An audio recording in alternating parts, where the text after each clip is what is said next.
you. Wow, I'm the last speaker, and coming after Louis' presentation, absolutely a little bit intimidating, a little bit nervous, and just showing the interaction between beauty and science and imagination and gratitude. Thank you for the amazing things. There's no way possibly that I could potentially project any image up there, so I'm not gonna. All right. My name's John Warner. I am President and Chief Technology Officer of the Warner Babcock Institute and Beyond Benign. I want to talk to you today about something that near and dear to my heart. It's called green chemistry. We have been on the recipient end of chemistry and chemistry technology for about 200 years in society. If you think of the amazing things, the medicines that are curing the sick, the agricultural agents that are feeding the hungry, the materials that are clothing those that need shelter, and allowing us to do the amazing things that we're seeing, here today, it's just, breathtaking. But at the same time, we're at a time in which if you open up the newspaper, if you turn on the radio, if you look on the internet, what do you hear? We find that there's a red dye that causes cancer in commerce. There are plasticizers that cause birth defects. There are monomers in our polymers that are potentially endocrine disruptors. We're inundated with all this news about how technology and science can hurt us. And we listen to that and we say to ourselves, this is scary, this is potentially really, really bad. But at the same time, we hear people saying, oh no, it's a bunch of hype. And we don't know what's what. And I look at that and I say, are we asking the right questions? We're chasing is this toxic? How do we know if this is toxic? How are we going to handle this? Is this toxic? And I wonder if maybe, just maybe, we're asking the wrong question. And the question that we should be asking, it's really kind of fundamental. Why would a chemist make a molecule that's toxic in the first place? Isn't that kind of the big thing here?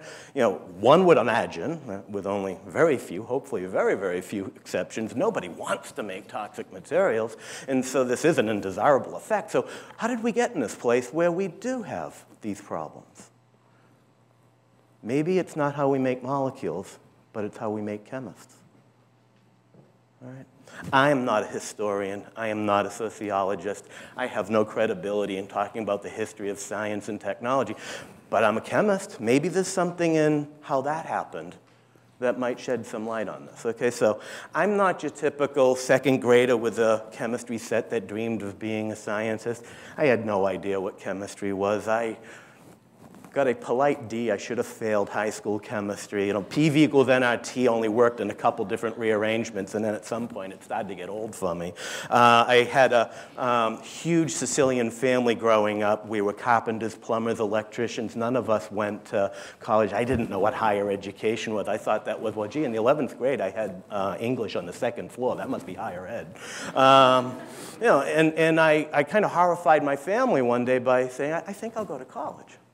And so I went to UMass Boston, which at the time was $200 a semester. I worked full-time in the construction industry. And my family tolerated it, but they were a little bit nervous because, you see, I went to school as a music major. And so that was kind of concerning. But I played in a band called The Elements. Okay? This had nothing to do with carbon, hydrogen, nitrogen. Okay, this is the late 70s, early 80s. It was a Rubik's Cube, some glass ball, with our elements, okay? We sounded something like the Cars, but with better lyrics. And things were going pretty well. We were playing at the Best Worst Dives in Boston, and we actually had a recording contract, and things seemed to be clicking when disaster struck, and the drummer, my close friend, ended up getting leukemia. And over the course of 6 months, he passed away. So here I am, a student at UMass Boston where even a music major had to have a math class, a foreign language, a science class. And so, man, what was I going to do in science? You know, I kind of loved biology. I thought mitosis, meiosis, all that stuff was really cool, this thing about genetics. I really loved physics, subatomic particles, and astronomy. And I couldn't decide biology, physics, biology. And so in indecision, I added up, divided by 2, said, I'll take chemistry. Seemed like the right thing to do. And so I was taking chemistry in the teaching lab. And one day, this professor comes in, looks at me, music major, walks on by, and goes to my friend standing beside me who was a chemistry major and says, would you like to do research? Well, all this was happening in my life. I overheard the conversation. And so I said, can I come? And I went into the research lab. And I opened the doors, and all of a sudden, everything changed. For me, the world was separated. There were artists, there were scientists, okay? And never shall the two meet. You know, artists were imaginations and creativity and all this, and science was P equals nRT. All right, so I'm saying, oh my God, you know. But then I realized, wait a minute. Scientists create things. Scientists have imagination. They make things. I actually had this image in my head of ramming my brain full of electrodes and composing a piece of music on a keyboard or designing a molecule. And I said, I bet the same neurons fire. I bet you the process of bringing something into life that didn't exist before has nothing to do with the word art and the word science. That's a human construct that didn't really matter. And once I got that and I embraced that, man, did I fall in love with it. Next thing you know, I'm spending 60 hours a week in the lab. I published 5 papers before I was 18 years old, speaking at American Chemical Society meetings. I even was on the cover of Celebrity magazine. They called me one of Boston's best and brightest college graduates. I can remember looking at this paper and going, I'm a chemist? How did that happen? And next thing you know, I go to Princeton and I become a medicinal chemist working on anti-cancer research. And before I graduated from Princeton, a senior corporate officer from Polaroid calls me on the phone, and we have lunch, and he offers me a job, the head of research group in exploratory research at Polaroid. Here I'm a medicinal chemist, a kid that's 24 years old. What am I going to do at Polaroid? I go, oh my God, you told me how much he was going to pay me. I said, when do I start? And at that time, you got to understand, Polaroid was the coolest place to be for an organic chemist. It was just an amazing place to be. And so I went there, and I was blessed to have a bunch of great mentors and great people working with me. And next thing you know, I've got patents in holography, patents on photography, patents on thermal imaging, patents on medical diagnosis. I'm getting all these patents. And I came up with this technology that I called non-covalent derivatization. I'm not going to go into it today, but I can tell you I could go on and on and on. The license plate of my car is NCD for non-covalent derivatization. So if you want a cure for insomnia, ask me to talk to you for 20, 30 hours about it, okay? But what it is really is, in a sense, what I did was, as a medicinal chemist, I realized that we humans, when we manufacture things, we have a certain egotistical approach. Our language, we're going to break a bond, we're going to make a bond. When this laptop computer comes off of the manufacturing line, you can almost hear the inaudible screams of the molecules going, no, because we forced it to do what we wanted it to do.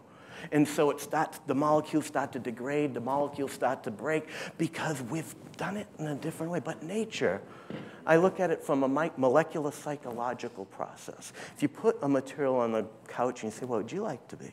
And it looks up to you and says, I want to be a paint. That material is going to be a heck of a paint, right? Because we haven't forced it. We've looked at its inherent. Now, what I'm talking about, you understand the molecular topography, the hydrogen bonding, the pi stacking, the lipophilic interactions, and you create a material that is destined to be what it is. It doesn't fade, it doesn't crack, because you've taken the ego out and just allowed it to happen. This is kind of crazy talk, but we got many products on the shelf at Polaroid using this philosophy.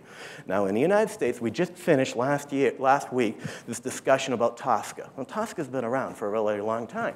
Back in the 80s, we had to go to manufacturing. Tosca required a low-volume exemption pre-manufacturing notification. We had to define some of these technologies. We sent it down here to the EPA, and we waited. We waited.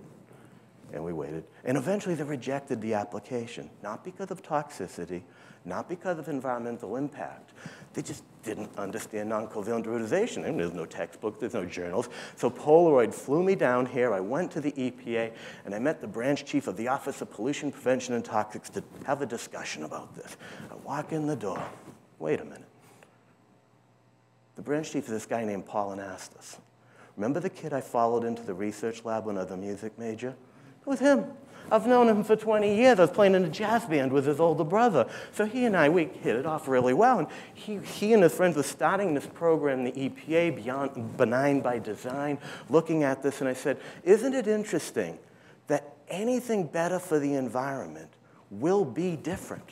But the infrastructure of the EPA makes it difficult to do anything different. Isn't there a certain orthogonality to that?